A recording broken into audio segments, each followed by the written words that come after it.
Hi students, நாம் இன்னைக்கு இந்த வீடியோவில் யுனைடெட் காலேஜ் ஆஃப் நர்சிங்கை பற்றி தான் பார்க்க போகிறோம். இந்த காலேஜ் எங்கே லொக்கேட்டாக இருக்குன்னு பார்த்தீங்கன்னா கோயம்புத்தூரில் தான் லொக்கேட்டாக இருக்குது. அண்ட் இந்த காலேஜுக்கு பார்த்தீங்கன்னா ஐஎன்சி அண்ட் டிஎன்சி பார்த்தீங்கன்னா அப்ரூவ் கொடுத்துருக்காங்க. And Tamil Nadu doctor MGR medical university Chennai கீழே தான் இந்த காலேஜ் அஃபிலேட் ஆயிருக்கு. நெக்ஸ்ட் இந்த காலேஜில் என்ன கோர்ஸ் ஆஃபர் பண்ணிட்டு இருக்காங்கன்னு பார்த்தீங்கன்னா பிஎஸ்சி நர்சிங். இந்த கோர்ஸ்க்கான டியூரேஷன் டைம் பார்த்தீங்கன்னா 4 years.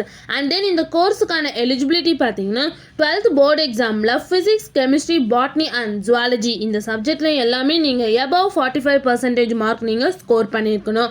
நெக்ஸ்ட் இந்த காலேஜில் என்னென்ன ஃபெசிலிட்டிஸ்லாம் அவைலபிளாக இருக்குன்னு பார்த்தீங்கன்னா lab, library, cafeteria, hostel for boys and girls, sports, transport, class room, canteen, gym, bank and ATM இந்த மாதிரி எல்லா ஃபெசிலிட்டிஸுமே இந்த காலேஜில் அவைலபிளாக இருக்குது. உங்களுக்கும் இந்த காலேஜில் அட்மிஷன் வேணால் ஸ்க்ரீனில் தெரிய நம்பருக்கு கான்டாக்ட் பண்ணுங்கள். இந்த வீடியோ பிடிச்சிருந்தா லைக் பண்ணிடுங்க. இந்த மாதிரி யூஸ்ஃபுல்லான இன்ஃபர்மேஷன் நீங்களும் நிறைய தெரிஞ்சுக்கணுன்னா நம்ம சேனலை சப்ஸ்கிரைப் பண்ணிட்டு மறக்காமல் பக்கத்தில் இருக்க பெல் ஐக்கானை கிளிக் பண்ணிக்கோங்க. தேங்க்யூ ஃபார் வாட்சிங்.